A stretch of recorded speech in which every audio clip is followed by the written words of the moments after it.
On the last night of Cedar Hall, Elaine Porter heard the voice she had silenced 20 years earlier coming through the old stage speakers. She was standing in the aisle with her coat still on, one hand in her pocket around a silver tuning fork, when the microphone cracked and a woman said, "Check, 1, 2. Can you hear me in the balcony?" Elaine knew the voice before she saw the face. Talia Brooks. For a moment, the whole hall seemed to tilt backward in time. The red seats, the dusty curtains, the smell of floor polish and old wood. Elaine had spent half her life here, teaching children to trust the note in front of them. People said she had built Cedar Hall's choir program. Elaine had always accepted that praise, but praise had a way of leaving out the people who had paid for it at the sound. Talia looked up from a row of cables. She was 38 now, with short braids, silver hoops, and the careful calm of someone who knew how to leave a room without making noise. "Mrs. Porter," she said. "Talia." Neither of them moved closer. That night, Cedar Hall was hosting one final community concert before closing for renovation. Former students were coming back. Old donors were bringing flowers. Elaine had been asked to conduct the final song. She had practiced the speech in her kitchen for a week, but she had not practiced seeing Talia, the tuning fork pressed into Elaine's palm. She had carried it since her first year teaching. Before every rehearsal, she would strike it gently against the music stand and lift it to the choir. "Listen first," she used to say, "then sing." It had sounded wise then. 20 years earlier, Talia had been the best young voice Elaine had ever heard in that hall. Not the loudest, not the most trained, but warm, clear, and honest. When Talia sang, the other students stopped whispering for the winter concert. Elaine gave her the solo. Talia's mother had sewn a blue ribbon onto her dress. Her younger brothers had squeezed into the front row. Elaine remembered all of it because she had been proud of her own choice. Then the piano started. Talia opened her mouth, and nothing came out. One measure passed, then two. The audience shifted. Someone coughed. Talia's eyes filled with terror. Elaine could have stepped beside her. She could have started the first line softly. She could have turned one child's fear into a human moment. Instead, Elaine panicked too. After the concert, in the rehearsal room, she said, "Talent is not enough if your voice cannot be trusted." Talia stared at the floor. Elaine added, "The song starts when the pitch is clean." The next week, Talia quit choir. Elaine told herself the girl was embarrassed, then busy, then not serious enough. Years passed. The story became smaller each time Elaine told it to herself, until one afternoon, Elaine saw Talia singing in the back of a grocery store while stocking shelves. Talia stopped the second she noticed Elaine, not because her voice was gone, because Elaine had taught her to hide it. Now, in Cedar Hall, Talia adjusted a cable and looked back at the soundboard. "I'm just here for the equipment," she said. "You work in sound now." "Sometimes. Weddings, school events. Things like this. Things like this." The words were plain, but Elaine heard the distance inside them. Before Elaine could answer, a teenage boy hurried down the aisle with a folder clutched to his chest. Double quotes, "Mrs. Porter," he said. "I'm Jonah. They said you might help me with my entrance." Jonah was thin, nervous, and dressed in a black shirt that still had fold lines from the package.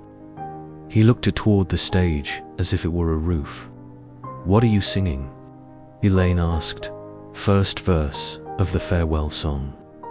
Talia's hand paused over the soundboard. Jonah swallowed. I was fine yesterday, but now everybody's coming. My grandfather used to sing here, and my mom keeps saying he'll be watching from the balcony in spirit, and I know she means well, but I can't breathe right. Elaine felt the old teacher in her rise quickly. Stand straight. Breathe low. Do not waste the room's time. The words almost reached her mouth. Then she saw Talia watching, not judging, remembering. Elaine lowered her voice. Then we start with breathing, not singing. Jonah nodded too fast. For 10 minutes, Elaine worked with him near the first row. He improved, then shook again when the doors opened and people filled the seats. At 6:55, the concert manager came over with a headset around his neck. Jonah opens in 5. Elaine, after his verse, you come up for the final conduct. We need this tight. The live stream is already running. Jonah's face went pale. Talia said quietly, he doesn't look ready. The manager sighed. No one is ready. That's live performance. Elaine felt the room split into 2 memories. The old one said the show mattered most. The newer, quieter one asked what a show was worth if it trained another child to disappear. She walked to the soundboard. Talia, she said, can I ask you something? Talia did not look up. You can ask. Did you stop singing because of that night? Talia's jaw tightened. No.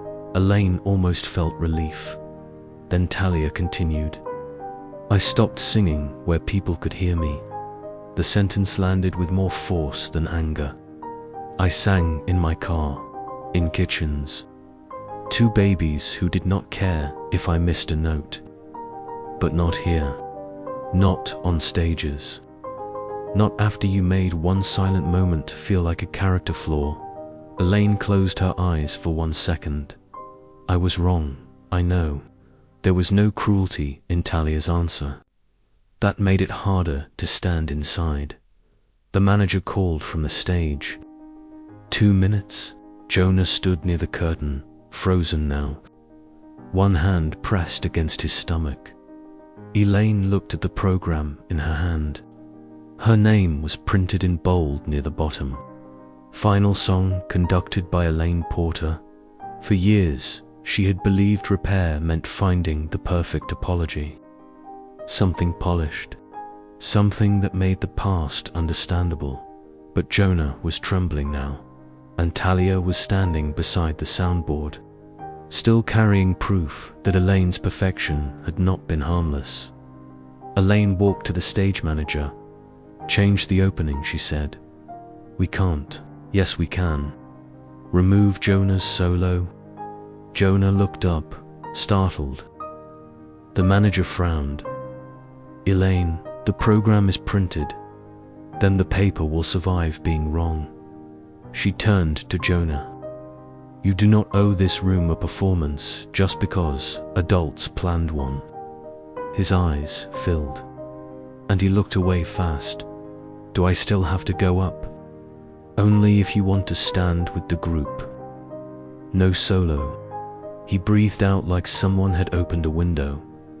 The concert began differently. Instead of Jonah stepping alone into the spotlight, the whole choir walked on together. Some were children. Some were former students with grey at their temples. Some had not sung in years. Elaine stood off stage, not yet ready to walk out. She took the silver tuning fork from her pocket and held it toward Talia. Talia stared at it. What is that supposed to do? Nothing by itself, Elaine said.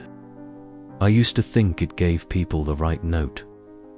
Maybe I liked that because it made me feel in control. Talia said nothing. I should have listened to you before I corrected you. I should have cared more about the girl than the solo. The choir waited on stage. The audience, RUSTL. Elaine held the tuning fork lower. I am not asking you to sing. I am not asking you to forgive me. I just do not want to carry this like it still belongs to me." For a long moment, Talia did not take it. Then she did. Her fingers closed around the silver handle.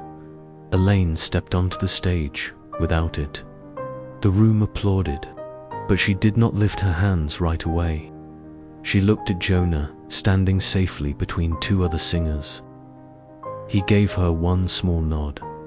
Elaine faced the audience. "For many years," she said, "I taught people that the song starts when the pitch is clean. I was wrong. The song starts when people feel safe enough to breathe." She did not explain more. She did not turn Talia into a story for the room. She simply turned to the choir and lifted her hands. From the sound, there was a soft metallic note. Talia had struck the tuning fork. The sound was small, bright, and imperfectly steady. Then, before the piano entered, Talia hummed the first note.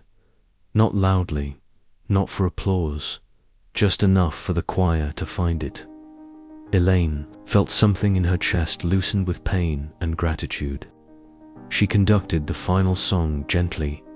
Jonah sang with the group. His voice shook on one line, and no one stopped. No one stared. The song was not perfect. It was better than perfect. When the last note faded, Cedar Hall stayed silent for a beat longer than usual. Then the applause rose slowly, not sharp and bright, but deep.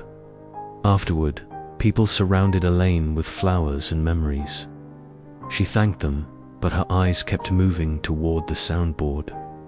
Talia was coiling cables. Elaine walked over, careful not to hurry. "Thank you," she said. Talia kept wrapping the cable.